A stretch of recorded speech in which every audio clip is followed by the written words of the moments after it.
أهلا بيكم يا أبطال في المحطة الأهم. الجزء الأول والتاني والتالت كان فيهم الزتونة كلها. ابقوا ارجعوا شوفوهم عشان تفهموا السلسلة كاملة. فلنبدأ في الجزء الرابع. لو فاكر إن التمرين بيخلص أول ما تسيب الوزن، تبقى محتاج تشوف اللي بيحصل جوه جسمك دلوقتي. جاهزين للجزء الرابع؟ بعد ما عدينا سوا في الأجزاء اللي فاتت على كل تفصيلة، النهاردة بنشوف السحر الحقيقي. شايف الرئة وهي بتسحب الأكسجين عشان توصله لكل عضلة؟ شايف قلبك وهو بيدق بكل قوة وتناغم؟ ده مش مجرد مجهود، ده بناء لمستقبلك الصحي.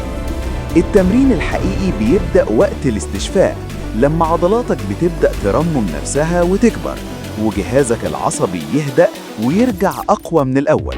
وعشان توصل للنتيجة دي صح، لازم تمشي على نظام مدروس. وعشان كده مفيش وقت تضيعه.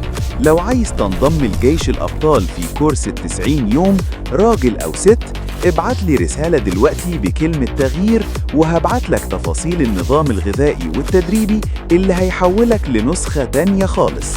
وعشان السلسلة دي تكمل وتوصل لغيرك، انزل دلوقتي اخبط اللايك المتين واعمل اشتراك في القناة وفعل الجرس عشان الجزء الخامس ما يفوتكش.